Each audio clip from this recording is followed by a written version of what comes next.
Pessoal, boa noite a todos.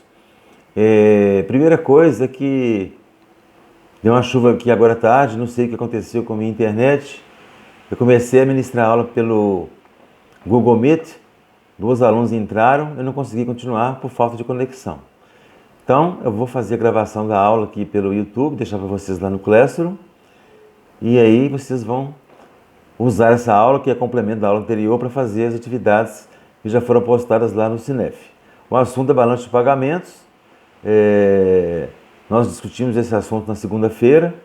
Eu falei sobre a questão do conceito de balanço de pagamentos, falei do conceito de residentes e não residentes, informei para vocês que o balanço de pagamentos é padronizado pelo Fundo Monetário Internacional, e ele representa toda a movimentação de um país em moeda estrangeira com o resto do mundo.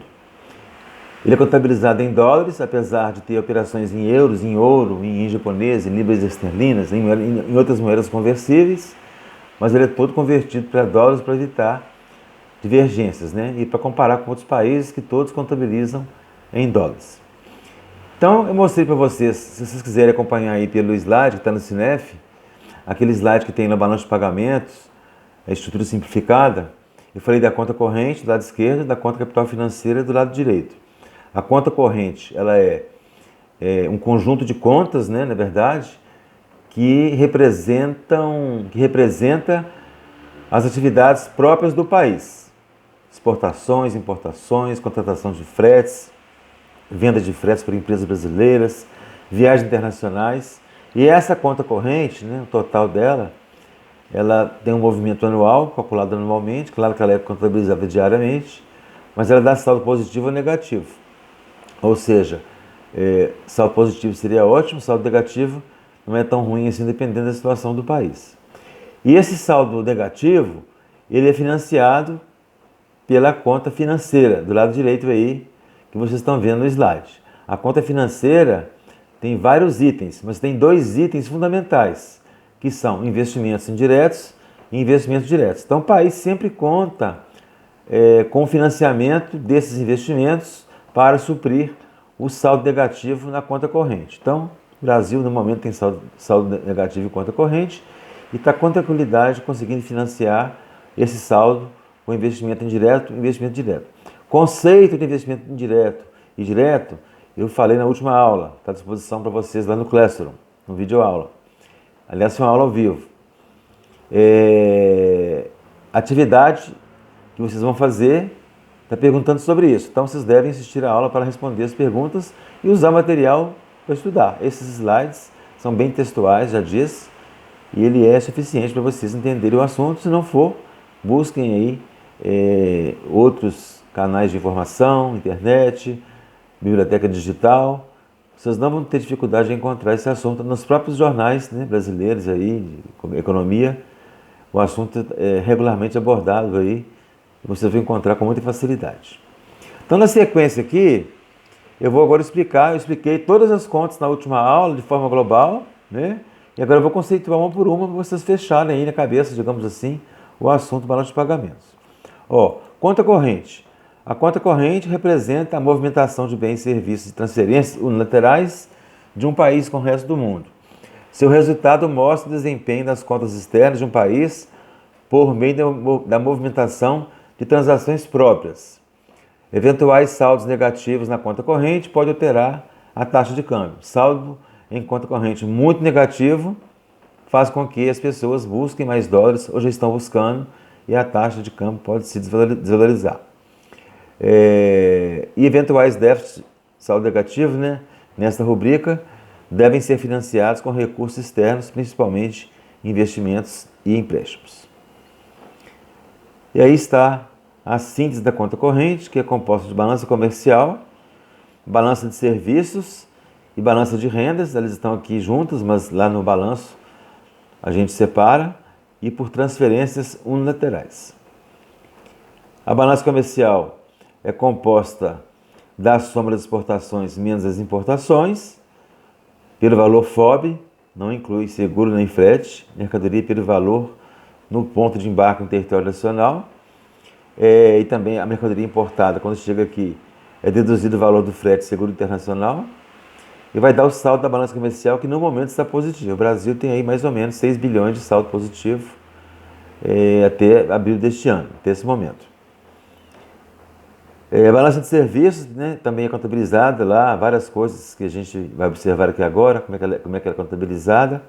Ela representa as transações decorrentes de compra e venda de serviços entre um país e o resto do mundo.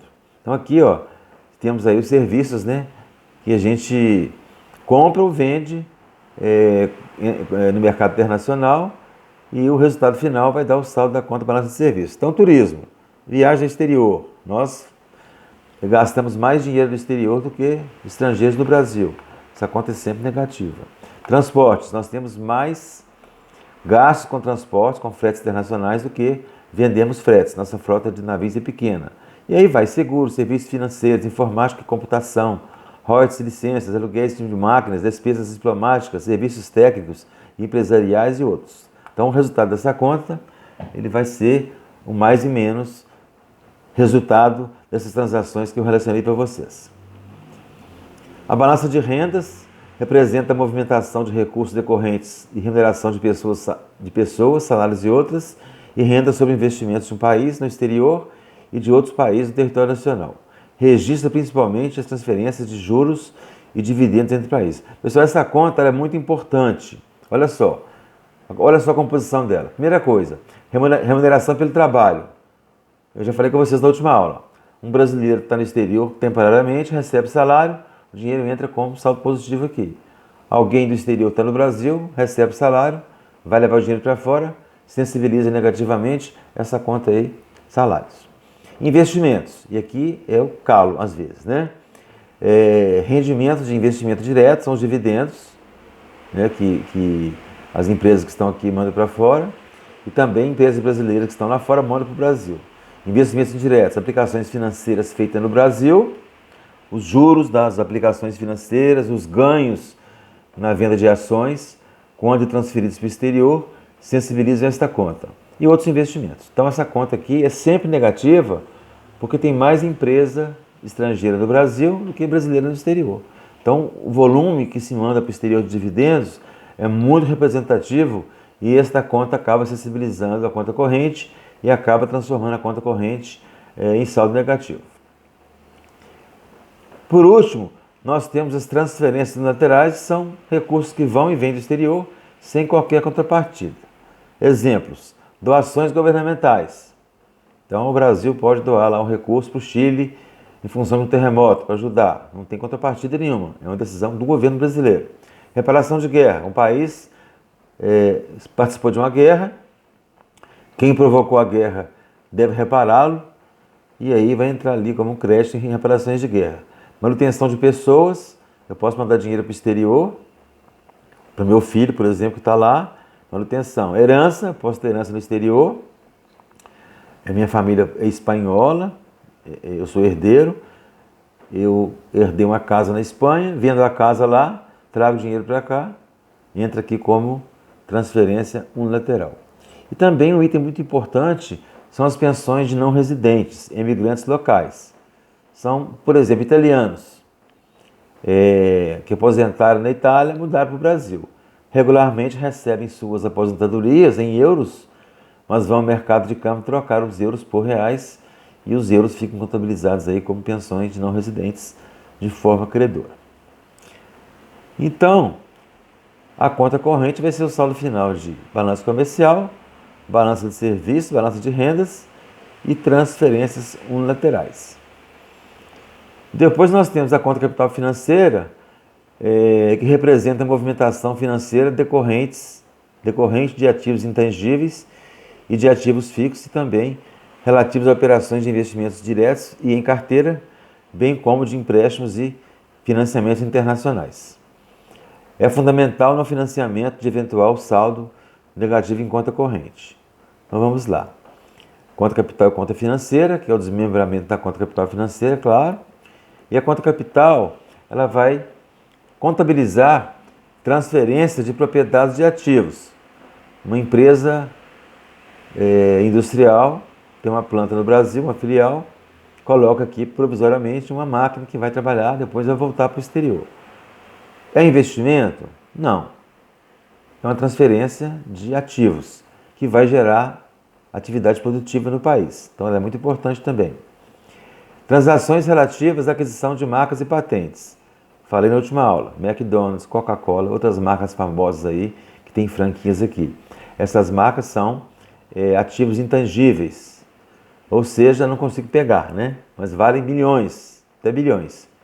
E elas estão aqui sendo utilizadas por alguém e estão gerando emprego, estão gerando renda. Então também é importante receber do exterior ativos intangíveis, marcas e patentes. Patentes brasileiras que são usadas no exterior também as empresas que têm patentes, né, e deixam alguém lá fora utilizar, concedem autorização, recebem dinheiro em moeda estrangeira, convertem para reais e o dinheiro fica contabilizado aqui na conta capital. E aqui, pessoal, a conta financeira, que é a mais importante do lado de cá, né, do lado direito. Essa conta vai mostrar o volume de investimento direto, o volume de investimento em carteira e outros investimentos. Depois, empréstimos bancários, FMI e outros organismos internacionais, créditos comerciais de curto e longo prazo e outros. Olha só, investimento direto, investimento em produção. Alguém compra uma fábrica aqui no Brasil, compra mais de 10% das ações com direito a voto, é um investimento direto. Uma empresa estrangeira abre uma filial no Brasil, é um investimento direto. Ela tem que ser dona de mais de 10% da unidade aqui no Brasil e ter ações ou cotas com direito a voto. Investimento em carteira são investimentos voltados para ações, CDBs, títulos de renda, títulos públicos, aplicações financeiras em geral.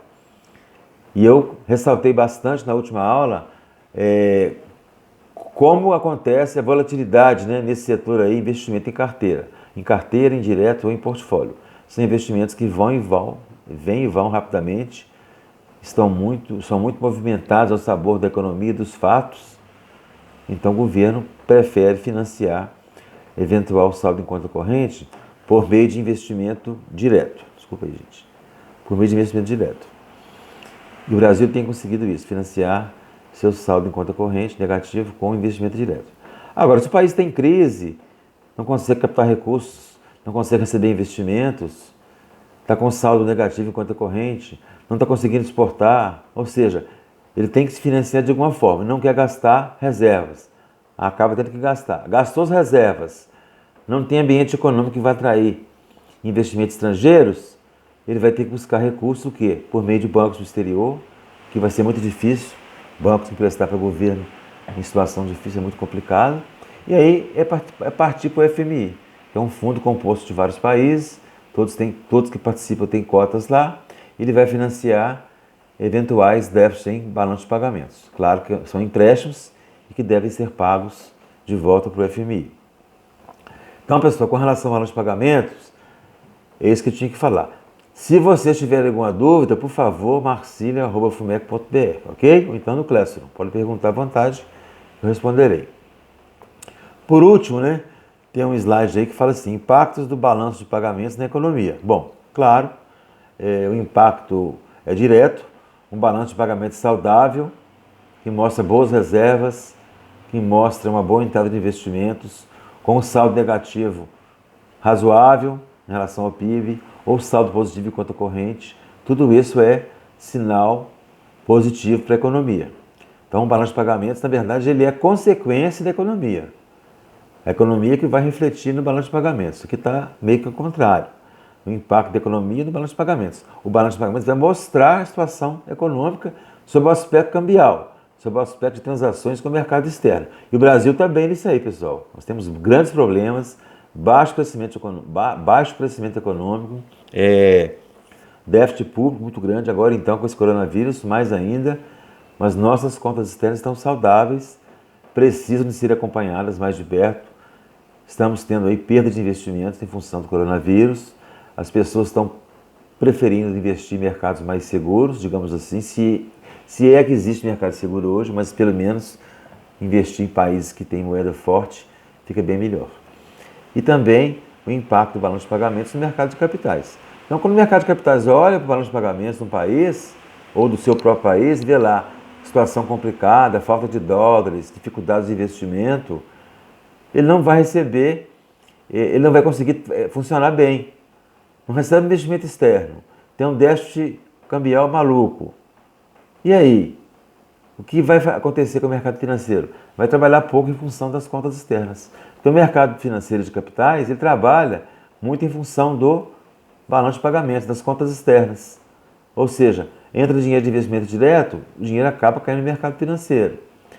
Vem investimento indireto, vai cair no mercado financeiro. Os bancos vão emprestar para as pessoas, para as empresas, os recursos que vieram do exterior também. Então, as contas externas são fonte de recursos para o funcionamento do mercado financeiro. Situação econômica está boa, balanço de pagamentos normalmente está bom. Situação econômica está péssima, acaba que o balanço de pagamentos lá na frente começa a ficar complicado, deteriorado e afetando o desempenho do mercado financeiro. Ok? Então, na próxima aula, que é na segunda-feira, terça-feira é feriado, nós temos aula de segunda e quarta, né? Eu vou colocar uma atividade para vocês, está no Cinef. Ela é um pouco grande, são slides com perguntas, e eu vou desenvolver aqui em conjunto com vocês. Gostaria que vocês participassem, eu vou dar aqui instruções para resolver aquelas perguntas, e a gente vai fechar ali na segunda-feira o tema balanço de pagamentos e os impactos do balanço de pagamentos no mercado financeiro de capitais. Ok, pessoal? Muito obrigado, desculpe mais uma vez não ter recebido vocês ao vivo, porque houve um problema de conexão aqui, o pessoal relatou para mim, tive que interromper e vou mandar para vocês esse vídeo por meio do YouTube lá no Classroom. Obrigado, mais uma vez boa noite e fiquem em casa.